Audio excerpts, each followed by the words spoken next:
Well, hi everyone, and welcome back to Pushing the Limits. I'm super excited to have an amazing man back again for a second round, Dr. John Demartini. Welcome to the show, Dr. John. It's fabulous to have you back again. Yes, thank you for having me back. It's just, I was so blown away by our conversation last time, and I know you do, thousands of these interviews and the work that you do that you probably can't even remember what you talked about, but it was a real life-changing episode that ended up, we dived into some of your medical work earlier, and we went all over the place with your breakthrough experience. And I just felt like we didn't quite cover all the bases that I want to sort of tap into your great knowledge. So having you back again today, and today I thought we'd look at things like, I want to dive into things like, how do we achieve the impossible? I've been doing a lot of work in researching around what is it that makes incredible people incredible, and that they had the ability to overcome incredible odds and difficulties and obstacles in order to achieve some possible things. And I'm very much into a lot of the big thinkers out there. So I wanted to start there with you, if that's okay. How do we achieve the impossible, Dr. John?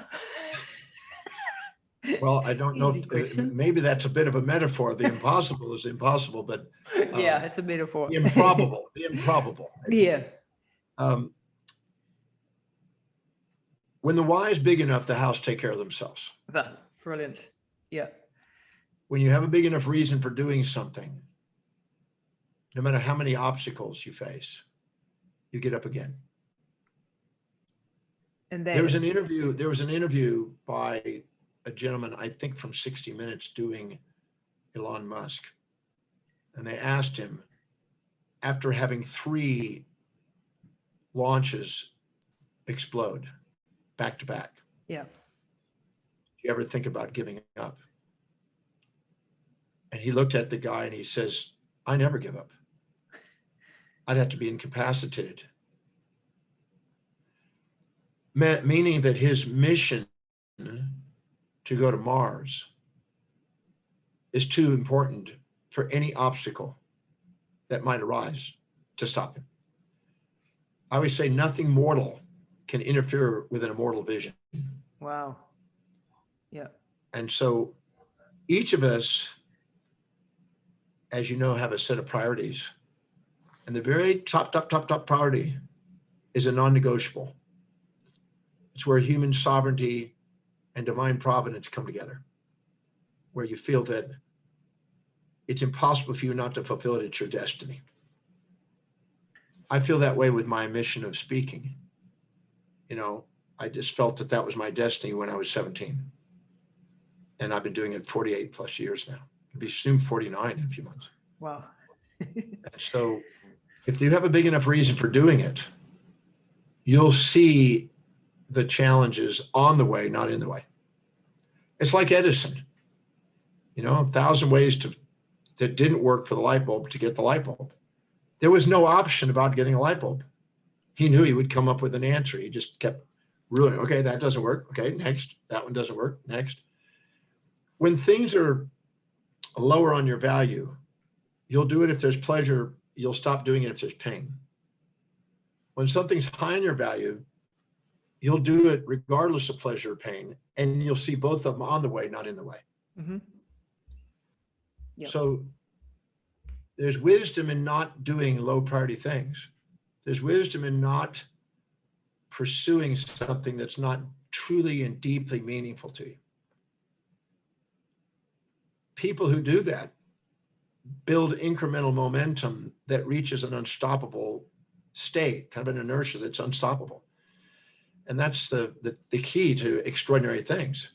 And when it's truly aligned with your value, your identity revolves around it, you feel it's impossible for you not to do it.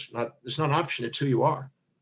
So this involves us looking at, your values, determination, like how to sort out what your real, because I think this is where a lot of us come unstuck. We have lots of things we want to do, and we're curious about lots of things and have lots of passions, and it's sorting out the wheat from the chaff, so to speak, in order distilling down that vision so that you are actually hyper focused and being able to concentrate on the things that you need to concentrate on. I know that's something that I definitely struggle with when you have so many things that you're interested in.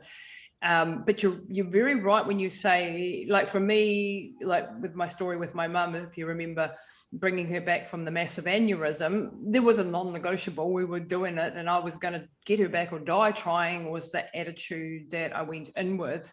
And that meant sacrificing whatever it took to get to that place. And then you do get there, you know? Well, the thing is not to pursue low priority things and to know what those are and say, and delegate everything other than what's important. Yeah. That's a I hard mean, I don't do anything but research, write, teach. Those are the three things that I love doing, but it's all about educating people in human behavior. So that's the one thing that is non-negotiable that I do. And then I delegate everything else away. That way you don't have to be distracted and run down. What drains you is doing low priority things. Yeah. And this is the lot. Yeah, this is a lot that a lot of people, you know, especially startup entrepreneurs and people that are, you know, just finding their way, are struggling with, you know, the whole delegation thing when they don't have a team around them. What sort of advice do you want to give to people who are at the beginning of their career and don't have a team yet around them to help, you know, do all those aspects of it that are draining the hell out of their lives? Well, what you do is you ask the question, how is doing this action temporarily until I can find somebody to delegate it to, helping me fulfill my mission? Okay. And link it to your brain. You reframe it so where you see it on the way, not in the way, with the knowing that you're going to delegate it. And then it doesn't cost to delegate. It costs not to. Mm. As long as you're doing what's highest in priority that produces the most per hour, it doesn't cost to delegate, because you're releasing yourself to do the most important thing that produces the most income, that produces more than the cost of the delegation, and that they can produce, and you get the person that would love to do that, that's inspired to do that, that doesn't have to be motivated to do that. So they'll spontaneously do it without you even thinking about it. You can free yourself up. In 1982, the end of 1982, I hired somebody to take care of my financial things, you know, paying payroll, paying bills, bank reconciliation, all that stuff. Because I was sitting there in October of 1982, I was sitting there doing a bank balance going, what on earth am I doing? It's like, I didn't want to do it. Yeah. It was distracting, time consuming. And while I was doing it, I didn't want to think about clients because it was interfering. I need to get this done. Yeah. And I'm pushing clients away. And I freed that up, and I have not gone back, nor even seen a checkbook since 1982. God, I would love that. I couldn't even tell you what a checkbook in my company looks like, or how they or accounting, or any software, or any of that. I don't do any of that stuff. I have somebody that does that. That's their job. Because that's a $20 to $50 an hour job. And why devalue my time when I can make thousands per hour? Yeah. Or tens of thousands per hour. But what about the people who can't make the 10,000s per hour or the thousands per hour, and they're still in that, you know, they're still and taking that leap into getting the first person in the team on board and the second person? I think there's a lot of people in that sort of jumping from say the $100,000 mark to the $1 million mark of a turnover in a company where it's chaos, you know, and I think it's chaos beyond that as well, but it's that getting the initial, you know, taking that risk when you don't have the solid income yet, and yet you're taking a risk on hiring a business manager or hiring whatever, even assistants. If you have a clear job description and you have a clear actions that you can do that can produce more per hour than having to do those things, and you can see, well, I'm doing 5 hours a day doing trivia. If I had those 5 hours, could I go out and close deals? Yeah. And if you're willing to do that, it doesn't ever cost to hire people. Yeah. So it's a mindset shift, really. Yeah, because what happens is you think, well, if you're not going to be productive and you're just going to pay somebody to do something you were doing and you're not going to go produce more per hour than it's going to cost. Yep. It frees you up to do something that closes a deal or makes a bigger deal, makes more income. You're insane not to do it. Yep. Now, in my situation, I saw that if I was out doing presentations and taking care of clients, I could make more than tenfold what it's going to cost, 20-fold to 100-fold what I was going to pay somebody to do it. Yeah. So it's like a no-brainer. So it doesn't cost to hire somebody unless you do it effectively. You hire somebody that doesn't love doing it, so you're pushing them uphill, that's not inspired by it, doesn't have the skill by it, and you're micromanaging it, and you're having to distract yourself, and you're not doing the thing that produces. That's why it costs money, not because of delegation, but inadequate delegation. So in other words, recruiting the right people to your team is a huge piece of this, and getting the right. So what are some of the things that you do when you're analyzing somebody to take on into your team? What are some of the processes that you go through from a entrepreneurial standpoint? Well, I do all the basics, references and checks and those things. But I just sit them down when I meet them. If they get through the screening, yep, I sit down with them. I said, if I was to write a check right now for $10 million and handed it to you, and you never had to work another day in your life, what would you do with your life?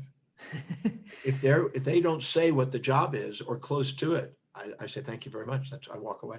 Right. Because that's not their key thing. That's not their dream. Yeah. Can I share an interesting story? Please. I don't think I shared this before. So if I have, just tell me and cut me off. When I was in practice many years ago, I was hiring a manager, and I was scaling up and delegating and more. And we were down to two people as potentials. One was a woman, one was a man. And the man was in for that evening, about 5 o'clock. I worked till 6 usually, but at 5, I was done with my patients. 5 o'clock, this gentleman comes in.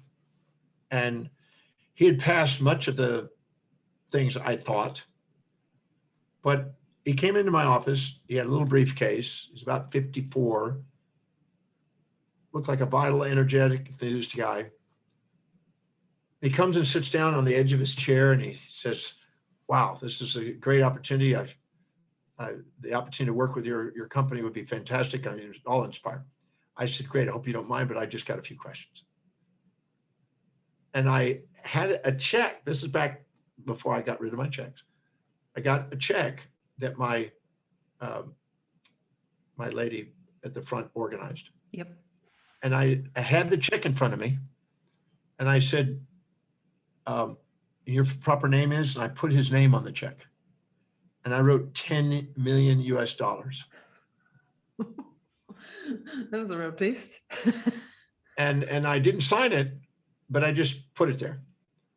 And I made sure he saw it, because any facade he might have, if he saw a check with $10 million on it, his name on it, that's going to distract him, because the infatuation of that's going to throw any facade that he might try to put on me out the window. So I said, if I was to hand you this check, and I showed him the check, and I gave you $10 million up front, and you never had to work another day in your life, what would you do? What did he say? And he leaned back in his chair like this, and he relaxed a second. He goes, wow, if I had $10 million, what would I do? I would manufacture furniture. I have a hobby. I love making furniture. I'd make furniture and open up a furniture company. He was honest. Yep. And I said, I got up. I said, thank you very much. And he stood up, and he was like, what? Yeah. And he said, well, did I get the job? And I said, no. He goes, do you mind if I ask why? And I said, very simple. I'm hiring you for a management position.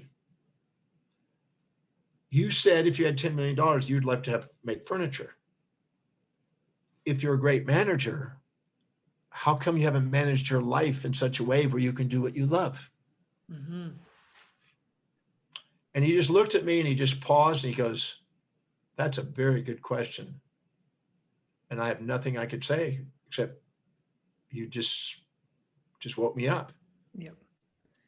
And I said, "Thank you." And I escorted him out and I watched him walk with his head down slowly to his car and sit in his car for a few minutes to just process that. Yeah. Yeah. Because You know, he's like going, "Whoa, yeah. what a question to throw at me. I'm looking for a job. I'm all enthused. I'm all excited and everything else." And I just got slammed with a reality check of what was really important to me. And the real truth was I love making furniture. So he sat in that car and finally he slowly drove off and ruled him out and ruled the girl out. So we had to go through another round. Yeah. And so this is part of the process. 3 weeks had gone by. And all of a sudden my assistant said, "Dr. Demartini, there was a gentleman here a few weeks ago that was looking for a job. He's back." I went, "Okay." He said, she said that, "Should I just send him back in?" I said, "Yeah, I'm down. Same office, same thing." He comes in. I'm sitting in the same place. He's sitting in the same place. But this time he walks in with a paper bag, big paper bag, large paper bag with handles on it. And he said, "Dr. Demartini," shook my hand. He said, "Dr. Demartini, I was here a few weeks ago." I said, "Oh yeah, I remember you." He said, "You changed my life." And I said, "How so?" He said, when I was enthusiastic looking for the job, I've been looking for a job for 3 months and I didn't find one. And then I thought, when you said, if I'm such a good manager, how come I haven't managed my own life? Man, you nailed me. I was a bit depressed after that. Yeah. And I had a soul searching and I had a conversation with my wife. And part of the reasons I was taking on jobs is for security instead of doing what I really love to do. And so after that conversation, I told my wife that, and I said, if I was to go out and try to build my own company in furniture manufacturing, would you endure the whatever we go through to get there? And she hugged him and she says, "That's what you've always wanted to do. We'll make ends meet. We'll find a way." Wow. So he started his company. He started telling people he's there to make furniture, and he started making pieces of furniture. He made a bed and he made a dresser and he started making furniture and stuff. And he also made it available that he could do interior in homes that were being built. And he started letting people know in his network. So he's back in my office 3 weeks later. And he told me that that's the best thing that ever happened to his life, because I've already got commissioned $5,400 worth of furniture. And that's in 3 weeks. I'm on track probably for making $10,000 my first month. Wow. And that's more than what I was probably going to get paid. Yeah. Yeah. And I said, "Congratulations." Yep. And this is what he said to me. He said, "You have no idea how much more energy I have, how inspired I am. I don't care about how many hours it is. I'm working, I'm staying up. I'm a different man. I'm loving it. I'm now understand what an entrepreneur is a bit." And he said, "But this is what I want to do. Because you gave me such a gift. When I came in your office, I noticed the wood. Because you filter with your pulvinar nuclei of your diencephalonic thalamus. You filter your reality according to what you value most." Wow. So he was seeing wood. Yeah. He noticed the wood in my office. Yeah. Yeah. And he said, "And I noticed that you had Kleenex boxes sitting on these little rolling carts. And it would really be honorable for me if I could actually take those little Kleenex boxes and mount my Kleenex box systems on your wall that match your wood. And all you do is lift them up on a hinge, put the Kleenex box in, pull the tissue, put it back down to replace it. And then you have more space on your thing, because I noticed you had less space on there than probably ideal. Wow. It would really mean a lot to me if I could put them in all your rooms." And I said, "I would be honored to have those in there. And I want you to do me a favor. I want you to put your card on the bottom of each one so I can, for referrals." Refer people. Brilliant. And he said, "I would be glad to do that." And he said, "But that would mean a lot." because you just changed my life. Wow. So he ended up doing what he really loved to do, grew his business. I got complimentary things in all my rooms, which was an added bonus. But it just goes to show that people, when they're doing something that's deeply meaningful, truly inspiring, high in priority, they excel. So don't ever hire anybody. Don't ever hire anybody who can't see how the job description you want is going to help them fulfill their highest value. Their personal and their role. So not this division of the company, not just, the position, the actual actions. So you make sure you have a job description with all the actions, and you ask your potential candidate, how specifically is doing this action going to help you fulfill what's most deeply meaningful to you? Yep. If they can't answer it, don't hire them. Wow. If they rattle off the answer with enthusiasm on all those things, you get them, grab them. Yeah. But if they don't hire them, because they're going to be micromanaged. You're going to have to motivate them. Motivation is a symptom, never a solution to humanity. Mm-hmm. And changing that I've got a friend, Joe Polish. I don't know if you know Joe, but he's a very famous marketing man and an incredible connector and so on. And he talks about, he was talking about entrepreneurship one day, forget the context of the situation, but he teaches about entrepreneurial things, how to do it. He's hugely successful. And someone said to him once, you've had the same assistant for the last 20 odd years. Don't know how many years, a lot of years. If she's been hearing you talk about how wonderful it is to be an entrepreneur and to do all these things, how come she hasn't gotten that information and run off and become her own entrepreneur? And he called the lady over and he said, why is it that you're still with me? And he knew the answer. But she answered, because I don't want to take on the risk. That's not my job. That's not my passion. My passion is to serve Joe and be the person in the backstage setting all his things up. That is my highest power. That is what I love, and that's why I'm still here. And I love working with Joe, and I love his mission, and that's what I'm happy doing. And he said that's the key. It's not everybody should be an entrepreneur or everybody should be having the same mission. It's that she understands what her passion is, what her job is, and she's happy doing it. If everybody was an entrepreneur, who'd be working for him? Yeah. We'd have a hell of a mess. And being an entrepreneur is a long, arduous, often difficult, lonely road full of pit holes along the way, potholes. And it isn't for everybody, but it is like for people like you and for me, it's like a non-negotiable. I've got to be running my own ship, and learning from people like you is great for me, because then I can see how's my next steps and what I should be doing and so on. Can I share another story? Go for it.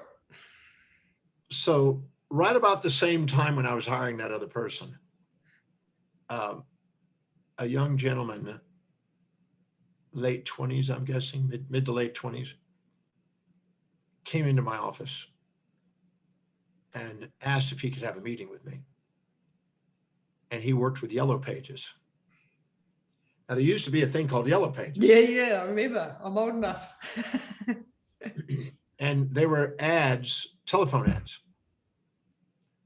And you're just a listing is free, but if you put a listing with a little box or a little ad in it, it's a little bit more. You bought the Yellow Page ad. So he was trying to sell the Yellow Page ad. So he sat in my office and he started to do this little spiel. And I had the time, so I took a moment to do it because I was curious what the prices were. And at the end of his little spiel, not even to the end, 3/4 through it, I stopped him. I said, stop, just stop. That was the worst presentation you could ever imagine doing. That was so off. I said, this is not what you want to do in life. What do you really want to do in life? And he looked at me and he goes, that bad? And I said, that was bad. Poor guy. I bet you haven't sold anything. He says, no, I haven't. I said, this is not this is not you. What's your heart? Where's your heart? What do you really, really, really, really dream about doing in your career? He said, I want to be in the restaurant business. I said, go to a restaurant today go get a job there and work your way up until you own your restaurant. And he goes, wow, I need to hear that because I respect you and I need to hear that from you. Yeah. And then I sold him a little audio cassette tape that I'd done called This Psychology of Attainment. Yeah. And he bought it. It was only $10. Yeah. And he walked out with this $10 thing to listen to this because I knew if he listened to it, it would encourage him and keep him going. He left there. 8 years go by. Never seen the guy again. 8 years goes by. I had moved to a new office and I was on my way to go have lunch with my CPA. He picked me up. I came downstairs, he picked me up, took me to this little super salad restaurant nearby because we both had less than an hour to eat. So it's quick and get in there, etc. And you walk in and this super salad is a thing where you get a tray and it's got a whole bunch of foods and whatever it is, they weigh it and they charge you according to the weight. So if you get salad, you pay less than if you get something with heavy. And as I walked in and we started to go to the line, I saw that young man grown up 8 years older in a suit, talking to another man in a suit. And I said, if you don't mind, go ahead and get me a tray and I'll catch up. I see somebody I must say hi to. So I walk over to this guy, he's talking to this man, he's not paying attention to me, I'm standing right next to him. And as he's talking, I'm just standing there waiting for him to finish. All of a sudden he finishes, the guy starts to walk off, he turns around as if he's going to, can I help you? Yeah, and then realizes. And all of a sudden he looks at me and he goes, oh my God, wow. Wow, shook my hand and ran off and got the other guy and said, come here, this is the guy I told you about. And he told her, this is the guy. And the guy said, oh, thank you, I'd love to meet you. He's told me all about you. He said, you changed his life. And I said, well, didn't know until today what impact. What you were doing, yeah. But the guy told me, he says, I have 8 franchises. Wow. I come into my restaurants. That was the manager. I'm checking up on my restaurants and go to the next one. And I check them out once a week. I go make my rounds. He said, that day I got me a job at Super Salad. I worked myself into a management position over 2 years. And then as I was saving the heck out of my money, which your tape said to do, I bought into the franchises and I got 8 franchises. Jeez. Just from that one tape, that one conversation. So you just don't And know I what said, you can impact. I said to him, I said, you just inspired me. Yeah. Brought a tear to my eye to know that, because I thought maybe I was a bit tough on you. Yeah. He said, sir, you did the most amazing thing to my life that day, because the truth is I wanted to be in the restaurant business and now I am. Yeah.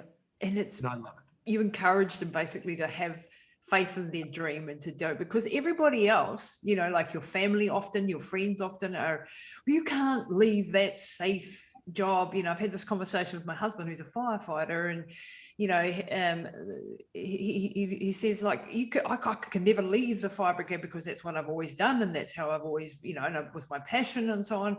And I said, yes, but you don't have to stay there. You know, that's your choice. You know, like, well, but security, and I'm like, bugger security. If this is, you know, if you want to do something, then do it. If you love doing it, do it. Yeah. But all I know is that if you're not doing something you're inspired by, yep, life can be pretty horrible. To judge. Yeah. And yeah. I see people. I lived in New York for a while, and we lived in Trump Tower there. Wow. Yep. 56th and 5th, right underneath Donald. So I knew Donald, known him for 29 years. And sometimes you take taxis, sometimes you take limo. Going to the airport, I got a limo, but just going around the city, sometimes I'd have a taxi. And I get in the taxi, and if it was a mess, sometimes I'd pass it by because I go, no, smelly, no respect. But I get in a taxi. If I'm in a hurry and it's hard to get right at the 3:30 to 4 o'clock march, I get in whatever I can get because I don't want to wait another 20 minutes. Yep.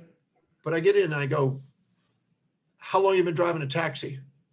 And they'll say a year, 5 years, 10 years, 20 years, 30 years, whatever it may be. I said, do you love it? Someone will look in the mirror and I'll go, pays the bills, man. And I said, but do you love it? He goes, you kidding, man? Yeah. Driving a thing in New York, you got to be nuts. And they have that attitude. And of course, their car is usually a mess. It's got ripped holes in it. It's got cigarette burns. You got a little bit of an odor. You know, it doesn't take care of it. It's not clean. But then you get in another car, and how long have you been driving a taxi? 28 years. I said, do you love it? I love it. I get to meet people like yourself. I meet the most amazing people every day. My father was a taxi driver. My grandfather was a taxi driver in New York. I know every city, every street. I know every part of the city. Wow. Here's my card. Yeah. You want some water? Sure.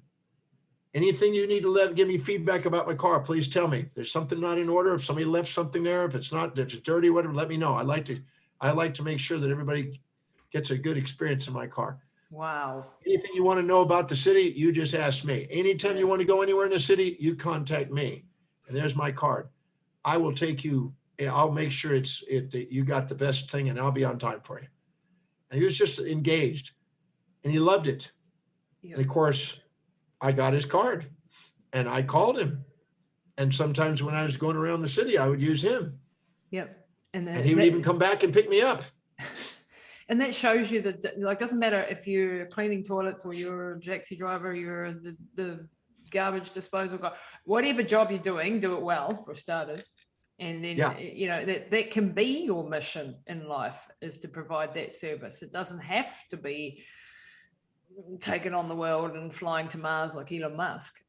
It's just do your job, do it well. I have issue too with people who just, you know, doing their job, getting the paycheck, not doing the job with passion. And you can tell, you know, like I walk into my gym and there's a new lady on reception who is just beaming from ear to ear, fully enthusiastic. I see her training. She trains like a maniac. She's just always happy and positive. And when somebody comes into that gym now, where they get a positive, smiley receptionist, come in and how was your day? And, you know, the contrast to the other person that works at the gym who's surly looking, never smiles. And, you know, if you say, hello, how are you doing? It's like, and you think, wow, that is just the difference between someone who's just, I'm so lucky to be here and I'm working.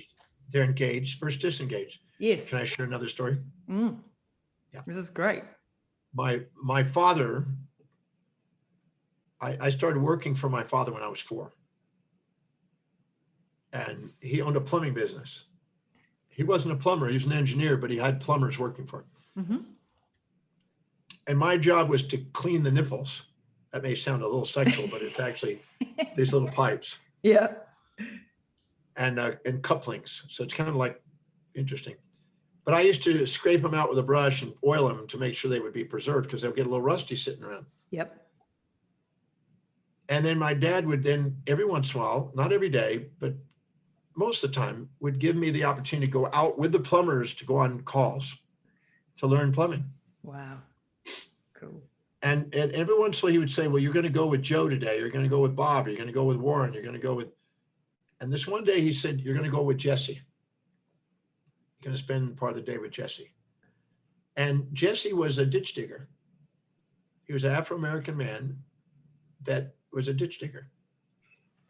And I said, you want me to go with Jesse? Am I going to dig a ditch? He said, yes, I want you to go with Jesse. I said, why? He said, you'll know when you get back. I went, okay. So I go out with Jesse. We drive to this house that is about a 35-year-old house that needs a new water main from the street, the main from the street up to the house. And so he got a T-bar out, and he got a hose, and he got some paper, and he got a sharpshooter, which is a special shovel, and a little round-headed shovel, and a level and a string. And this long string thing on it, wrapped up on this piece of wood,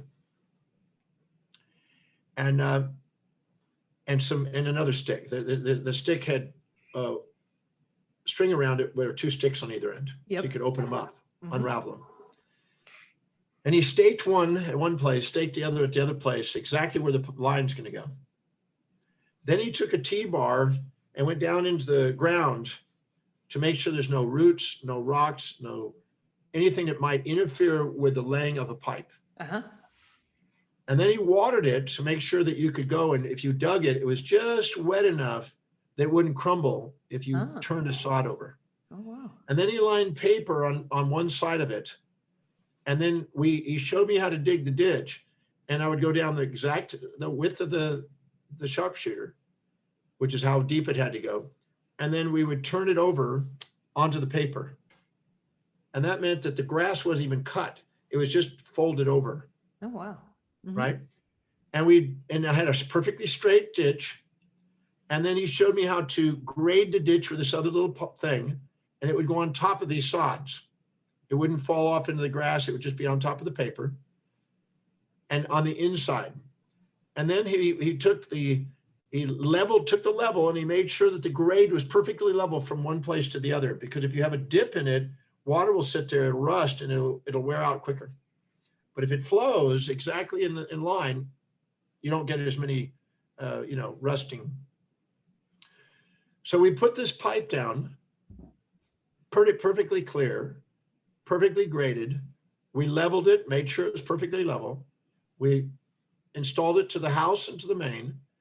We then put some of the dirt back over it, put the sods back on, patted it down, watered it, kind of smooshed it down, loosened up the grass so you couldn't even tell it had ever been done. Wow.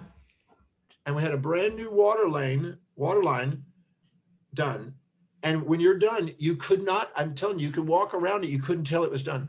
Okay. It was perfect. And then we got in the truck and started to drive off. And I asked, Jesse, his name was. I said, that was neat. I'm a young kid. And he said, he called me Jay for John. He said, Jay, I have the greatest job on this planet, the greatest job a man could ever ask for. And I said, what do you mean? I thought he's a ditch digger. He said, without water, people die. And I bring life to people. Wow. My job is the most important job. They can't bathe, they can't drink, they can't make food, they can't do anything without my water pipe. Wow. I have the most important job on this planet. Attitude. I bring water to people. Without water, people die. Yeah. And I thought, whoa. And I came back and he said to me, my job is to do such an amazing job that they call the office and complain that we never came. Because they can't see where he's been. Because most people leave a mess and mud and it's so immaculate, they don't believe that somebody came. Mm-hmm. And they'll call and cuss out your dad and say, why did you not do the main? And your dad knows. Tell them, if you don't mind, just walk out and we'll see that the main is there. And then they're like unbelievably astonished that there was no mess and it's perfect. Isn't it and beautiful? He then tells them about Jesse and the respect he does when he does water main. Yep. And he knew that if I would go out there and learn from him, here's a man that does what he loves. Yeah, and does it properly. He's a ditch digger. And in those days, you didn't make but a little bit. You didn't make a lot of money. No. And I love that. It just reminds me of my dad. He was, he would be always cleaning up at so he's a gardener. He was a firefighter professionally, but he would be every spare moment gardening somebody's garden, cleaning up, landscaping, doing it. And he worked on films as a landscape artist and so on. And he was always the one that was cleaning everything up. Everything was immaculate by the end of the day. Whereas all the other workers were just, down tools, it's 5 o'clock, we're off sort of thing, drop it and run. And everything was always a mess. My dad always had everything perfectly done and always came home satisfied because he'd spent, when he wasn't at the fire brigade, he spent his day with his hands in the dirt, out in the sun, physically working in nature and loving it and doing a proper job of it.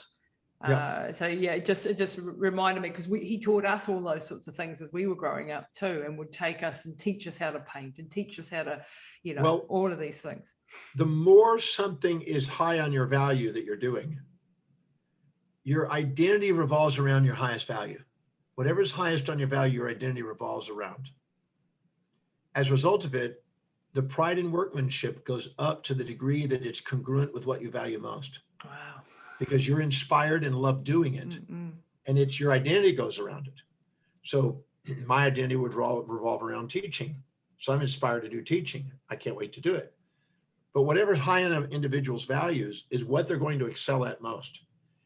And they are wanting to do it, not because they have to, but because they love to. Yeah. And people that do something they love to completely do a different job than people that have to. They're creative, they're innovative, they go out of their way. They don't care if they have to work extra time. They don't care about those things because they're doing what they love. Yeah, absolutely. I love that. Some fabulous stories to illustrate the point. So whatever you're doing, people do it properly and do it with passion and try to get to where you want. This just takes time to get to where you want to go. When you come out of school, you're not going to end up being, at the top of your game, but you have to start somewhere and head towards what your passion is. I wanted to flip. If you start out right at the very beginning. Yep. Going in that right. Right, master planning it, you can get there pretty quick. Yep. In 18 months, I went from doing everything to doing only the 2 or 3 things that I did most effectively. Yep. And delegated the rest away. But my income went up tenfold. Wow. Yeah. Because you were actually doing the things that mattered the most. Me going out and speaking and me doing the clinical work was the 2 things that I was, because that's the thing I went to school for. That's what I wanted to do. I didn't want to do the administrative work. I didn't want to do all that other stuff. No. So I hired people to do that. That freed me up. Yeah, that's a fantastic message. Now I wanted to flip directions on you if I could, and I've been doing a lot of study around flow states and optimizing. How do we build into ourselves this ability to be operating at our best, which we've been talking a little bit about, and what neurotransmitters are at play when we're in a flow state, and how do we maintain this over time to remain inspired and not be worn down. Like flow state, if we think about flow state, and I put this into words for people, by that I mean you're in that state where you're just on fire, where everything's happening really well, you're in your genius place, your talents are being expressed properly, and you're just in that. I would get that when I'm running, or when I was making jewelry, and time would disappear, and I'd be just in this otherworldly place almost sometimes. How do we tap into that? Because that is where we as human beings can be our optimal, be our best. Have you got any ideas around that as far as like the neurotransmitters and the neuroscience of flow states? Yes. It boils down to the very same thing I was saying a moment ago, not doing low priority things. There's 2 flow states though, and they get confused. And many people have confused a manic, elated, utopic, euphoric high, which is a fantasy of all positives, no negatives in the brain. It makes you manic. And that flow state is a hypocorticality, amygdala driven, dopamine driven fantasy high that won't last. And then there's a real flow state when you're doing something that's truly inspiring and deeply meaningful, that get tears in your eyes getting to do it. And you're not having a hypocorticality, you're having a supercorticality, where the very frontal cortex is actually activated, not the lateral, but the medial one. And you're now present. It's the gratitude center, it's grace. And there you're in the flow because you're doing something you really love to do that you feel is your identity. And that's where time kind of stops. But some people have confused a manic episode with that state. But the manic episode crashes. But the real flow state is inspired. And that's when you're able to do what you love doing consistently. When Warren Buffett is reading, business statements and, financial statements and deciding what companies to buy, this is what he loves doing. When I'm studying human behavior and anything to do with the brain and mind and potential and awareness, I'm that way. I can do it. I can lose track of all time and just be doing that for hours. Mm-hmm. It's not a manic state. That's an inspired state. Yeah. An inspired state is an intrinsically driven state where you're willing to embrace pain and pleasure in the pursuit of it.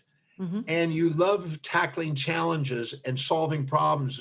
And you'll just research or do whatever you're doing, and you'll just keep doing it because you won't stop. That's not a manic episode.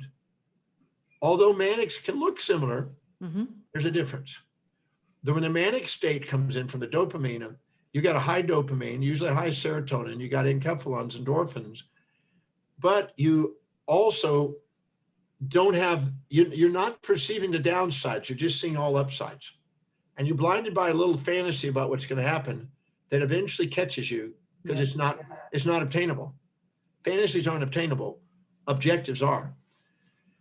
And eventually the other side comes in and osteocalcin comes in and norepinephrine, epinephrine, cortisol, mm-hmm. the stress responses. Mm-hmm.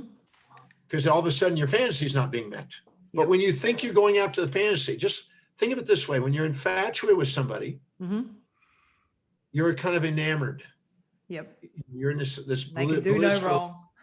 Euphoria. Yeah. All you see is upside. Yeah. And you're blind. You're blind to the downsides. Yep. Literally.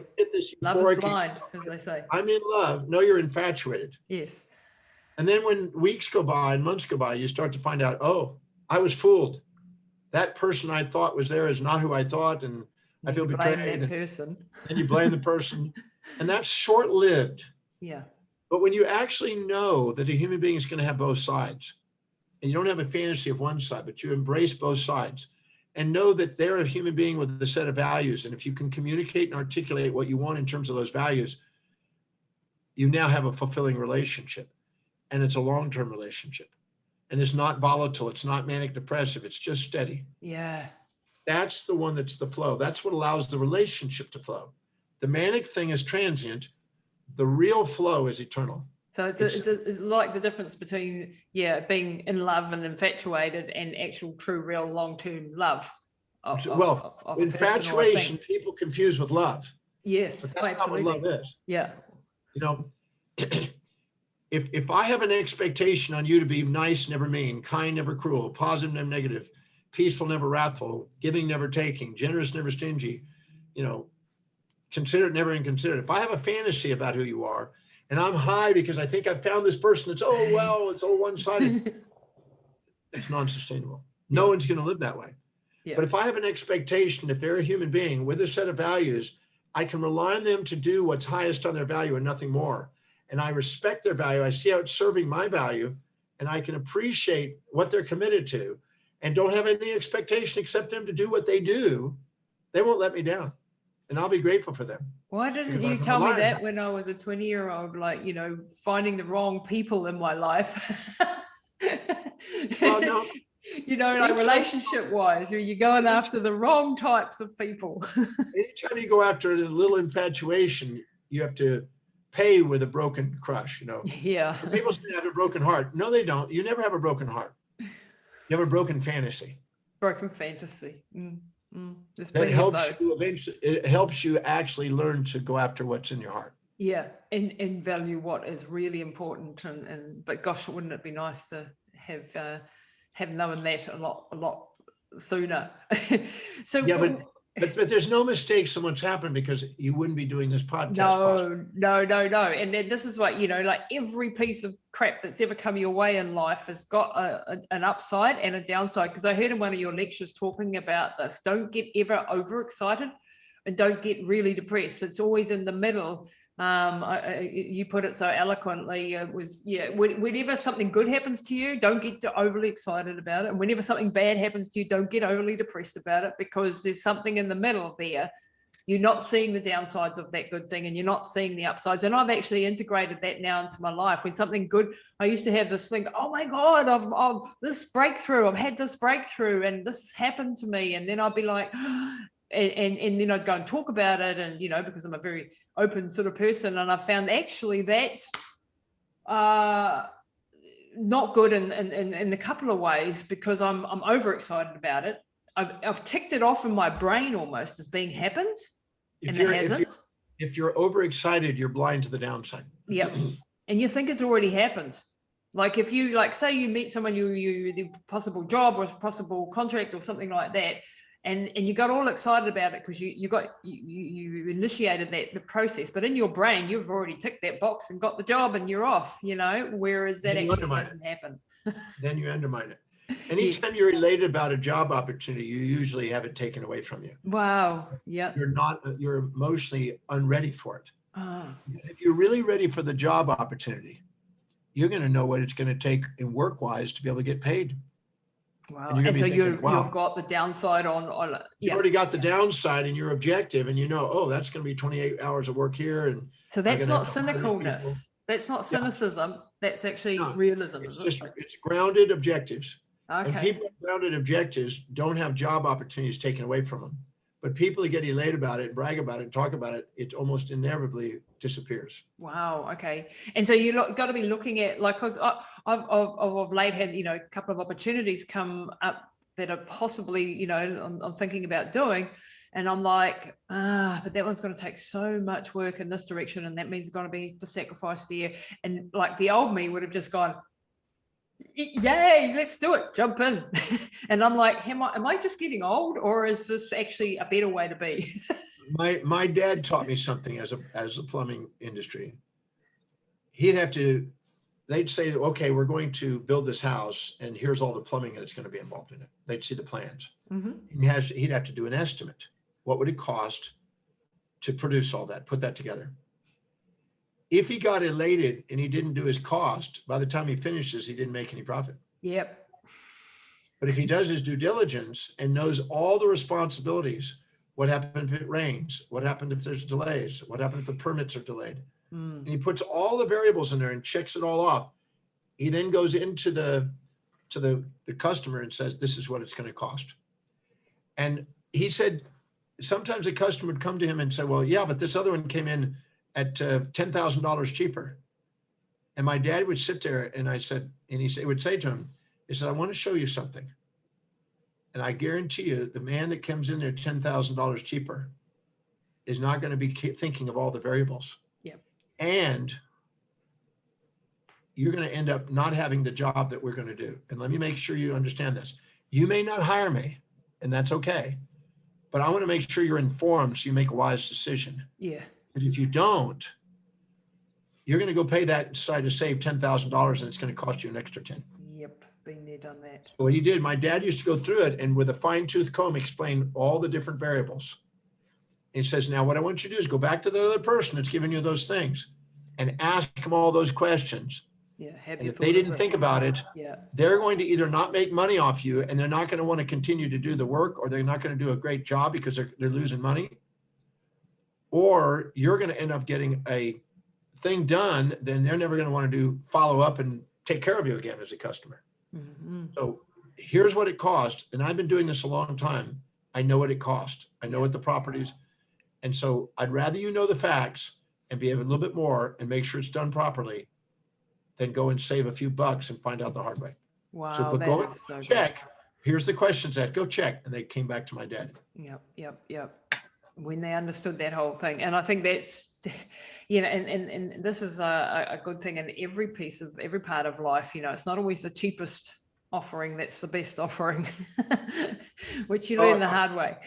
I had somebody come to me not too long ago, maybe 4 months ago, earlier this year, and said, I go to so-and-so seminar for almost half the price of your seminar. Why would I go to your seminar? And I said, that's like comparing a Rolls Royce to a Volkswagen. Love it. Yeah. I said, so let me explain what you're going to get here, and let me explain what you're going to get here, and then you can make a decision. If you want that Volkswagen outcome, Experience, yeah. that's fantastic.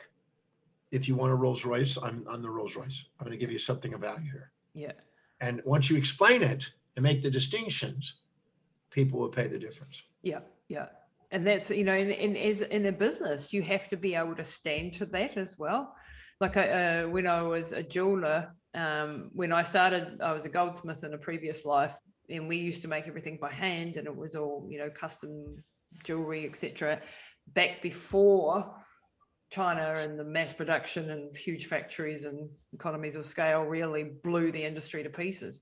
And for a long time, you were actually in that hanging on to what it was and not transitioning into the mass production side of it because I didn't want to, but not being able to represent the value that actually what you were producing, the customization, the personalization, the handmade, and people wouldn't understand that. And so you end up chopping your own prices down and down and down to the point where it no longer became a viable business.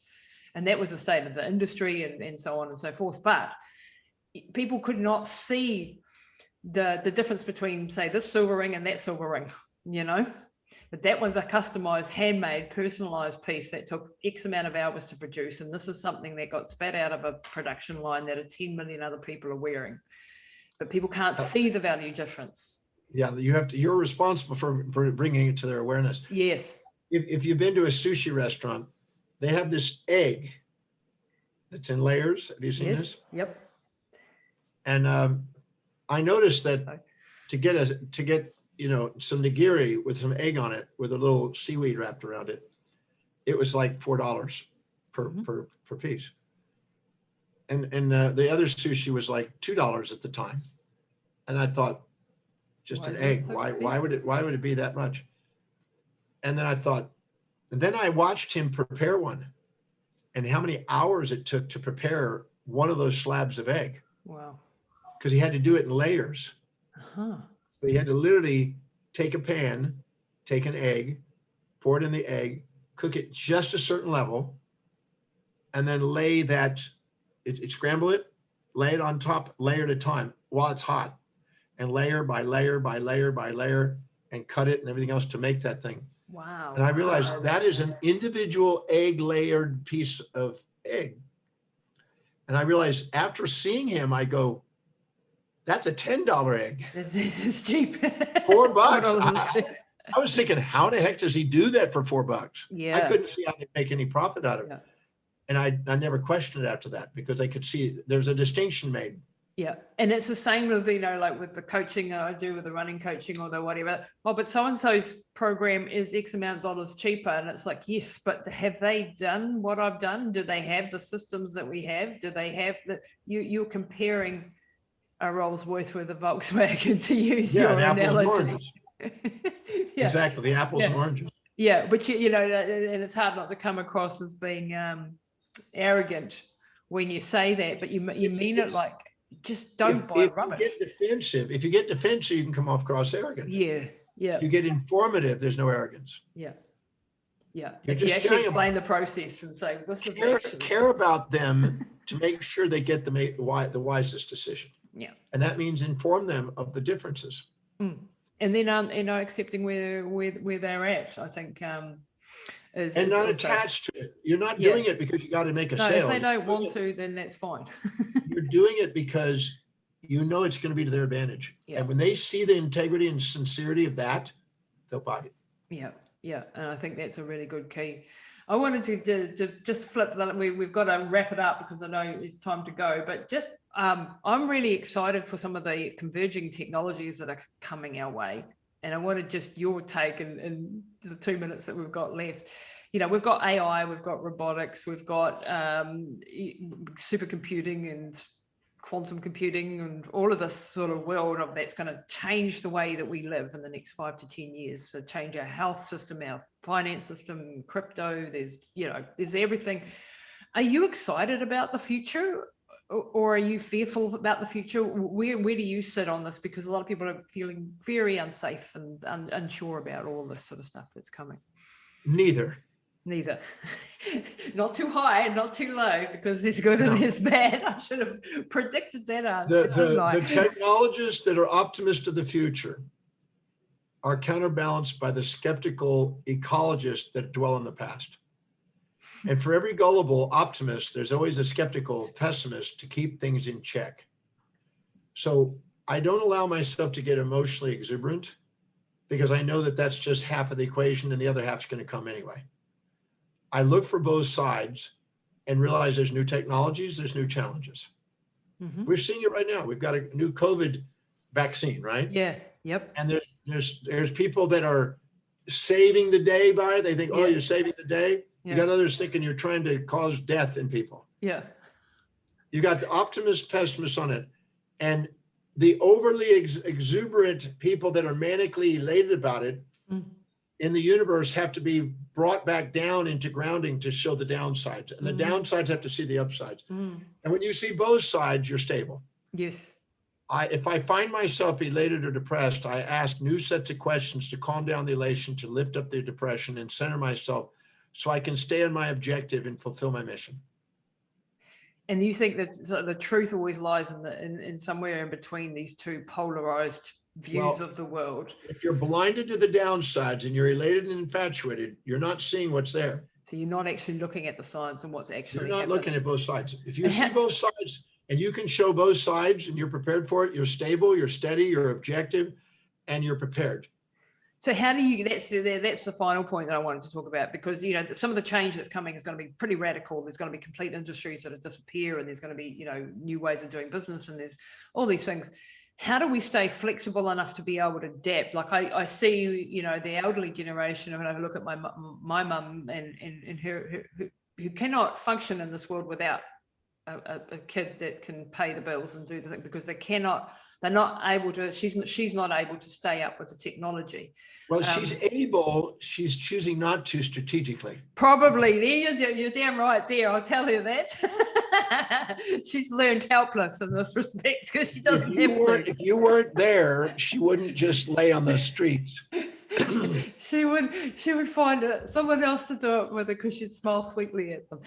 You're probably right there to a degree, but it is getting People quite hard. People can be very resourceful if Yeah. somebody doesn't rescue them. If someone doesn't rescue them, like I rescue my mum. But yeah, it is like the rate of change, I think, is quite unsettling for a lot of people, and the staying up with the technology and the staying up with the changes that are happening. Well, if somebody pace. takes care of that and they adapt and they just take care of them, they have no need to. Yeah. If they got nobody to take care of them, they will not allow themselves to get out, or they'll say, I don't want to live any longer. Yeah. And they'll just pass on. But if you rescue them and you don't have them have any accountability, they have no need. Over support makes them juvenilely dependent. Challenge makes them precociously independent. And it's the challenges that keep them alive. Oh, absolutely. I'm 100 on that. I'm all on board with that. And I've just realized I probably had a blind spot in relation to technology, because you know, I just can't do that. And yet I don't let her get away with that in the gym or in the training or in the other things, but I have let her get away with that. Right. She's in for a hard day today. One time I thought I was going to be overwhelmed by using a cell phone. Yeah. And you've adapted. I've slowly adapted. Yeah. And now how to do the things I need to get done. Yeah. And you would take on more if you had to. And you know, you don't exactly have your average brain though, Dr. John. Well, but the thing is I delegate so much. Yeah. That if I don't want to do it, I just delegate. Yeah. Yeah. You're right. But if I find no one to delegate to, I'll learn it. Yeah. Yeah. I must try that on with my brother. He seems to, I can't work that one out. It's just, you'll have to do it for me. Well, my wife, who is from Melbourne, Australia. Remember, maybe Athena, I don't know. Yes. I do. Athena was a very lovely, amazing woman. Yeah. But I only saw her cook twice in the whole time I was with her, almost 14 years. And one time she cooked in New York, and she broke a $400 pot, burned some food, and destroyed a plate. And so it cost me about $475 plus the food. So it's a $500. And you were hungry that night. Yeah. And I said, and I said, you know, honey, the time you spent going to the store, preparing it, everything else, this is insane. Let's just go to dinner. Go to a professional that knows what they're doing. You stick to And what you're going to. she said, yeah, you're right. Yeah. Now, then she did it one more time. She cooked, and there we burnt fish that we couldn't even get off the grill. And it was burnt. Not And, ingenious. Yeah, I think we even damaged some store-bought bags of cabbage. I don't know how you could do that. But anyway, afterwards I told her, I begged her, please don't ever cook again. And she goes, okay. Now, she was strategic because she knew if she cooked well, she'd have to. Yeah. So she had you wrapped around your finger like my mum has me wrapped around. So we went to Le Cirque restaurant and had fine dining most of the time. Nice. The point is that she knew that if she cooked well, that she'd be trapped in the kitchen. She ain't going to do that. Clever lady. I wonder if I could change it's hard once you've actually down that rabbit hole and they know that you can. Dr. John Demartini, you've been wonderful. Thank you very much for the second visit on Pushing the Limits. It's been a wonderful hour to spend with you again, and I really thank you for your work and your insights today. Thank you. Thanks for having me again. Fantastic. Yeah.